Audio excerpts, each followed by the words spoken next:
मंत्री योगी आदित्यनाथ इस वक्त क्या कुछ कह रहे हैं, सुनते हैं। सभी पूर्वी उत्तर प्रदेश के नौजवानों को, खिलाड़ियों को और नागरिकों को प्राप्त हुआ है।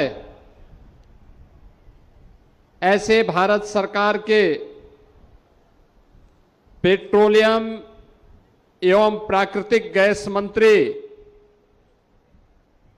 माननीय डॉक्टर हरदीप सिंह पुरी जी, केंद्रीय मंत्री श्री कमलेश पासवान जी, उत्तर प्रदेश सरकार में मंत्रिमंडल के मेरे सहयोगी श्री संजय निषाद जी, प्रदेश सरकार के खेल और युवा कल्याण विभाग के मंत्री श्री गिरीश चंद्र यादव जी, गोरखपुर के लोकप्रिय सांसद श्री रवि किशन जी, कुशीनगर के लोकप्रिय सांसद श्री विजय दुबे जी, गोरखपुर जिला पंचायत के अध्यक्ष श्रीमती साधना सिंह जी, गोरखपुर के महापौर डॉक्टर मंगलेश श्रीवास्तव जी, गोरखपुर ग्रामीण से विधायक श्री विपिन सिंह जी, बांसगांव के विधायक डॉक्टर बिमलेश पासवान जी, माननीय विधायक श्री फतेह बहादुर सिंह जी, महेंद्रपाल सिंह जी, प्रदीप शुक्ला जी, श्री राम चौहान जी, सरवण निषाद जी, राजेश त्रिपाठी जी, आज के इस कार्यक्रम में, इस पूरे कार्यक्रम को एक नई ऊंचाई प्रदान करने के लिए और गोरखपुर में इंटरनेशनल स्टेडियम की स्थापना हो, इंडियन ऑयल कॉरपोरेशन के चेयरमैन श्री अरविंद सिंह साहनी जी, उत्तर प्रदेश सरकार के सलाहकार श्री अवनीश अवस्थी जी, भारतीय जनता पार्टी के जिलाध्यक्ष श्री जनार्दन तिवारी जी, महानगर अध्यक्ष श्री राजेश गुप्ता जी, क्षेत्रीय अध्यक्ष श्री सहजानंद राय जी, इस अवसर पर विशेष रूप से उत्तर प्रदेश खेल विभाग से जुड़े हुए हमारे अधिकारी, और दोनों अधिकारी हमारे ओलंपियन भी हैं। खेल विभाग के सचिव श्री सुहास एलवाई और निदेशक खेल डॉक्टर आरपी सिंह, ये दोनों लोग भारतीय टीम का ओलंपिक में नेतृत्व किए हैं। आज के इस आयोजन में उपस्थित सभी बहनों और भाइयों और मेरे खिलाड़ी मित्रों, मैं सबसे पहले गोरखपुर में इंटरनेशनल क्रिकेट स्टेडियम की स्थापना हो सके, सबसे पहले बहुत सकारात्मक भाव के साथ एक अनुरोध हम लोगों ने किया था और केंद्रीय उस समय के आवासन और नगर शहरी विकास मंत्री और भारत सरकार के उस समय के ही पेट्रोलियम और प्राकृतिक गैस मंत्री के रूप में जो दायित्व आदरणीय प्रधानमंत्री जी ने डॉक्टर हरदीप सिंह पुरी जी को दिया, उन्होंने सबसे पहले कहा कि गोरखपुर में इंटरनेशनल क्रिकेट स्टेडियम के लिए हम लोग सहयोग करेंगे, और उन्होंने उस समय 100 करोड़ रुपए अकेले गोरखपुर के स्टेडियम के लिए एक कलम से उन्होंने स्वीकृत किया। आज वे हमारे बीच में शिलान्यास कार्यक्रम में आए हैं। मैं उत्तर प्रदेश सरकार पूर्वी उत्तर प्रदेश के नौजवानों, यहां पर उपस्थित हजारों खिलाड़ियों की ओर से उनका हृदय से स्वागत करता हूं, अभिनंदन करता हूं। बहनों और भाइयों, जब पूरा देश और पूरी दुनिया वर्तमान में पश्चिम एशिया संकट से जूझ रहा है, पूरी दुनिया में उथल पुथल है, पेट्रोलियम पदार्थों का दाम आसमान छू रहा है, अनिश्चितता की स्थिति है, दुनिया के कई देशों में अव्यवस्था है। उन स्थितियों में भारत के अंदर आदरणीय प्रधानमंत्री जी के मार्गदर्शन में, उनके यशस्वी नेतृत्व में भारत के पेट्रोलियम और प्राकृतिक गैस मंत्री के रूप में माननीय श्री हरदीप सिंह पुरी जी ने जिस बेहतरीन प्रबंधन का परिचय देकर के, भले ही प्राकृतिक और पेट्रोलियम मंत्रालय के ऊपर, तेल कंपनियों पर भले ही बोझ आ जाए, लेकिन आम जनता को राहत मिलेगी। और आम जनता को लगातार पिछले 60 दिनों से दुनिया के अंदर की इस क्राइसिस में भी राहत देकर के हर व्यवस्था को सुचारू रूप से संचालन और उसके प्रबंधन के कार्य को आपने आगे बढ़ाया है। इसके लिए उत्तर प्रदेश वासियों की ओर से भी मैं आपको हृदय से धन्यवाद देता हूं, आपका अभिनंदन करता हूं। बहनों और भाइयों, आज का दिन हम सब के लिए, पूर्वी उत्तर प्रदेश के नौजवानों के लिए और आने वाली पीढ़ी के लिए खेल और खेल कूद की गतिविधियों को आगे बढ़ाने के लिए एक महत्वपूर्ण दिन है।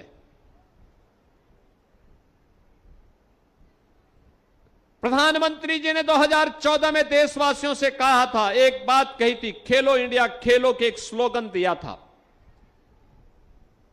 फिर उन्होंने फिट इंडिया मूवमेंट की बात कही थी, सांसद खेल कूद प्रतियोगिता को आगे बढ़ाने की बात कही थी। देश के अंदर इनके माध्यम से एक नई खेल संस्कृति आगे बढ़ी, खेल इंफ्रास्ट्रक्चर को आगे बढ़ाने के लिए एक प्रतिस्पर्धा आगे बढ़ी। परिणाम है भारत का प्रतिभाग ओलंपिक में, एशियाड में, कॉमनवेल्थ में, इंटरनेशनल जितनी भी वर्ल्ड कप से जुड़ी हुई प्रतियोगिताएं थी उनमें बढ़ी, भारत के मेडल की संख्या भी बढ़ी। और आज हम कह सकते हैं कि प्रधानमंत्री जी का वह विजन हमारा युवा अपने सामर्थ्य से लेके आ रहा है, और उस प्रकार का इंफ्रास्ट्रक्चर देना ये सरकार की जिम्मेदारी है। और उत्तर प्रदेश सरकार प्रधानमंत्री मोदी जी के मार्गदर्शन में उस प्रकार का इंफ्रास्ट्रक्चर प्रदेश के अंदर दे रही है। मुझे बताते हुए प्रसन्नता है, हर गांव में हम खेल का मैदान बना रहे हैं, हर विकास खंड स्तर पर मिनी स्टेडियम, और हर जिले में एक स्टेडियम बने, इस पर कार्य प्रारंभ हुआ है। 18 कमिश्नरी है, हर कमिश्नरी स्तर पर एक स्पोर्ट्स कॉलेज बने, प्रदेश में अपना एक स्पोर्ट्स यूनिवर्सिटी हो। इसके लिए मेजर ध्यानचंद के नाम पे मेरठ में हम लोग स्पोर्ट्स यूनिवर्सिटी का निर्माण कर रहे हैं। इसी सत्र में हम उसका उद्घाटन भी करने जा रहे हैं। यूनिवर्सिटी बन के तैयार हो गई, पाठ्यक्रम गत वर्ष हमने प्रारंभ करवा दिए, और अब उसका भव्य उद्घाटन होने जा रहा है। और आज मुझे बताते हुए प्रसन्नता है, वाराणसी में बीसीसीआई की मदद से, आदरणीय प्रधानमंत्री जी की प्रेरणा से एक इंटरनेशनल क्रिकेट स्टेडियम बन रहा है। और आज उत्तर प्रदेश सरकार और भारत के पेट्रोलियम और प्राकृतिक गैस मंत्रालय के सहयोग से गोरखपुर में भी एक इंटरनेशनल क्रिकेट स्टेडियम की शिलान्यास का कार्यक्रम संपन्न हो रहा है। 30,000 की क्षमता का। यहां पर अनेक पिच के बारे में चर्चा हुई और इसके लिए 46 एकड़ में तो स्टेडियम बन रहा है, पार्किंग होगी, बेहतरीन सुविधाएं उपलब्ध होंगी और 60 एकड़ भी हमने रिजर्व करके रखा है इसी के बगल में। स्पोर्ट्स कॉम्प्लेक्स बनाएंगे, एक बेहतरीन स्पोर्ट्स कॉम्प्लेक्स, इंडोर गेम के लिए, हॉकी के लिए, अन्य खेल कूद की गतिविधियों को आगे बढ़ाने के लिए। यहां पे अब होटल भी बनेंगे, रेस्टोरेंट भी बनेंगे, मार्केट बनेगा। और जो उपेक्षित था, याद करिए ना, आज से 5 वर्ष पहले तक ये क्षेत्र उपेक्षित पड़ा हुआ था, बंजर पड़ा हुआ था, जिसकी मर्जी आती थी कब्जा कर लेता था। अब कब्जा मुक्त भी है। इस लैंड पर यहां के नौजवानों के भविष्य को तराशने और उसको आगे बढ़ाने का एक बेहतरीन प्लेटफॉर्म ये डबल इंजन की सरकार आपको उपलब्ध करवा रही है। बेहतरीन अवसर। इस सामने देखो, वेटनरी कॉलेज का निर्माण हो रहा है। ये वेटनरी कॉलेज आपके पशुधन के उपचार का माध्यम तो बनेगा ही। तमाम वेटेरिनियन के यहां पर तैयार होंगे, पशु चिकित्सक तैयार होंगे, जो यहां पर तैयार होकर के प्रदेश में, देश में अपनी सेवाएं दे पाएंगे, उन सेवाओं को आगे बढ़ा पाएंगे। और उस सेवा के लिए भी ये परिसर उपयोग में आ रहा है। देखो, सरकार के पास लैंड होगी तो उसका उपयोग लोक कल्याण में होगा, और अगर सरकार की लैंड पर कोई कब्जा कर देगा तो एक व्यक्ति विशेष का कब्जा होकर के वह वहां पर अपने तरीके से उसका उपयोग दुरुपयोग करेगा। इसलिए सरकारी भूमि लोक कल्याण के कार्य में, विकास की परियोजनाओं की दिशा से आगे बढ़नी चाहिए। और यही कारण है कि जब हम लोगों ने प्रदेश को माफिया मुक्त, गुंडा मुक्त, दंगा मुक्त, कर्फ्यू मुक्त बनाया है, तब अब उत्तर प्रदेश विकास के पथ पर तेजी के साथ आगे बढ़ रहा है। और जब विकास होता है तो रोजगार का सृजन स्वतः स्फूर्त भाव के साथ वहां से होता है। यह विकास की प्रक्रिया उसी क्रम में चलने वाली प्रक्रिया का हिस्सा है।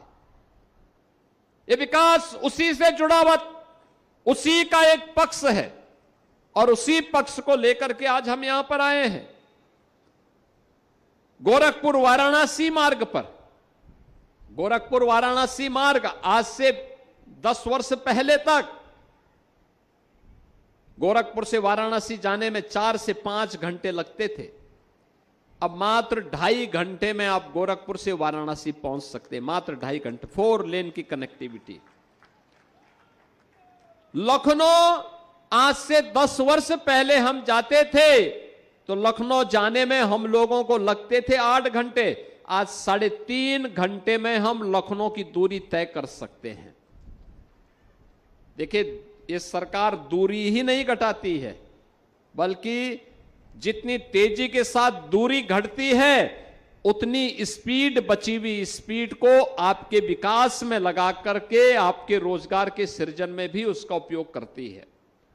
और विकास का कोई विकल्प नहीं हो सकता। जो लोग जाति के नाम पर बांटते हैं, क्षेत्र के नाम पर बांटते हैं, भाषा के नाम पर बांटते हैं, ये आपके हितैषी नहीं है, ये आपके हितैषी नहीं हो सकते। याद करना, जब भी इनके पास सत्ता आई है, इन लोगों ने उस सत्ता का दुरुपयोग अपने परिवार के लिए किया है, आपके लिए नहीं किया है, आपके हित के लिए नहीं किया है।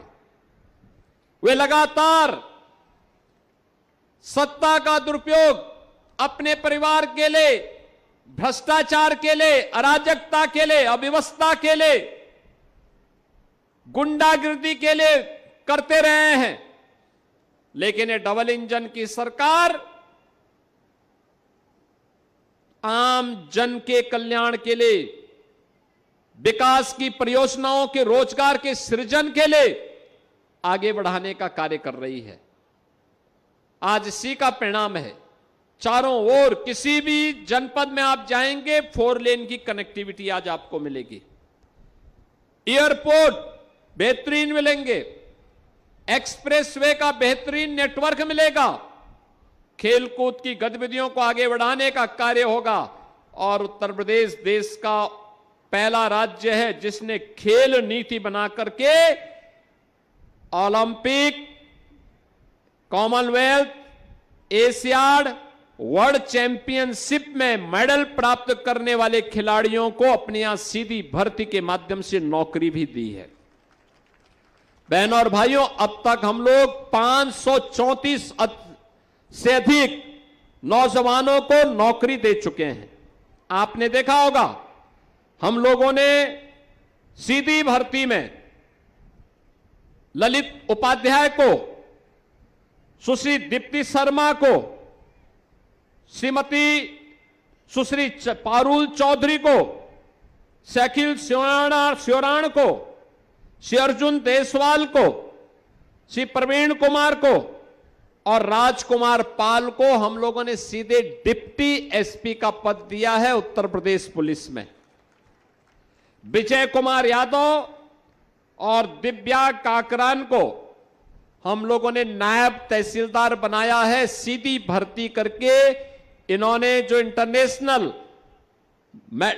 प्रतियोगिताओं में मेडल जीते हैं। अर्जुन सिंह को यात्री और मालकर अधिकारी के रूप में, सुश्री प्राची और श्री पुनीत कुमार को जिला युवा कल्याण अधिकारी और प्रादेशिक दल अधिकारी के रूप में, अजीत सिंह, सुश्री सिमरन को जिला पंचायत राज अधिकारी के रूप में, सुश्री प्रीतिपाल को खंड विकास अधिकारी के रूप में, श्री रिंकू सिंह को क्षेत्रीय क्रीड़ाधिकारी के रूप में हम लोगों ने नियुक्ति पत्र प्रदान किए हैं। और इस प्रकार से 534 खिलाड़ियों को अब तक हम सीधी भर्ती के माध्यम से नियुक्ति दे चुके हैं और 500 खिलाड़ियों की नई भर्ती हम लोगों ने फिर से निकाली है, जिसको बहुत शीघ्र, जिन्होंने भी ओलंपिक में, एशियाड में, कॉमनवेल्थ में, वर्ल्ड चैंपियनशिप में और किसी भी नेशनल चैंपियनशिप में मेडल जीते हैं, उन्हें हम सीधी भर्ती के माध्यम से नियुक्ति पत्र प्रदान करने का कार्य कर रहे हैं। बहनों और भाइयों, प्रदेश सरकार उन सभी खिलाड़ियों को भी प्रोत्साहित करती है जो देश के लिए मेडल जीतते हैं। आज जो खेल का इंफ्रास्ट्रक्चर तैयार हो रहा है, 2030 में अहमदाबाद में कॉमनवेल्थ गेम्स का आयोजन होने जा रहा है। भारत ने 2036 के ओलंपिक के लिए भी अपनी दावेदारी प्रस्तुत की है। प्रधानमंत्री मोदी जी इन सभी प्रतियोगिताओं को भारत के अंदर करके भारत की प्रतिभा को बढ़ाने और भारत के खिलाड़ियों को अपना सामर्थ्य भारत की जमीन पर दिखाने का अवसर प्रदान कर रहे हैं। मैं प्रधानमंत्री जी के प्रति देश की युवा प्रतिभाओं को प्रोत्साहित करने के लिए मैं हृदय से आभार व्यक्त करता हूं। आप सभी खिलाड़ियों को जो आज यहां पर आए हैं और जिनके सपने को साकार होने का यह एक प्लेटफॉर्म प्राप्त हुआ है कि गोरखपुर में भी इंटरनेशनल क्रिकेट स्टेडियम बन सके, उस सपने को साकार करने के लिए आज यहां पर केंद्रीय मंत्री श्री हरदीप सिंह पुरी जी का आगमन भी हुआ है। मैं इस अवसर पर उनका हृदय से अभिनंदन करता हूं। इन खिलाड़ियों को हृदय से मैं बधाई देता हूं कि इनके सपने को अब साकार होने के लिए एक नया प्लेटफॉर्म प्राप्त हुआ है। इसके लिए उन्हें बधाई और गोरखपुर वासियों को भी मैं हृदय से बधाई देता हूं, अपनी मंगल में शुभकामनाएं देता हूं। पूर्वी उत्तर प्रदेश के नौजवानों को ढेर सारा अवसर यहां पे प्राप्त होगा। और स्पोर्ट्स की एक्टिविटीज को आगे बढ़ाने में मदद मिलेगी। आज के इस अवसर पर मैं एक बार फिर से इंडियन ऑयल कॉरपोरेशन को, भारत पेट्रोलियम को, हिंदुस्तान पेट्रोलियम को और इस पूरी गतिविधि को आगे बढ़ाने में योगदान देने के लिए जिन्होंने गोरखपुर में इंटरनेशनल क्रिकेट स्टेडियम के निर्माण में योगदान हो सके, उन सबके योगदान के लिए हृदय से धन्यवाद ज्ञापित करते हुए आप सभी के प्रति मैं अपनी शुभकामनाएं देता हूं। धन्यवाद। जय हिंद। तो अभी आप सुन रहे थे मुख्यमंत्री योगी आदित्यनाथ को, और फिलहाल खबरों में अभी के लिए बस इतना ही। रुकते हैं एक छोटे से ब्रेक के लिए। बने रहिए भारत समाचार के साथ। आप देख रहे हैं भारत का सर्वश्रेष्ठ न्यूज चैनल।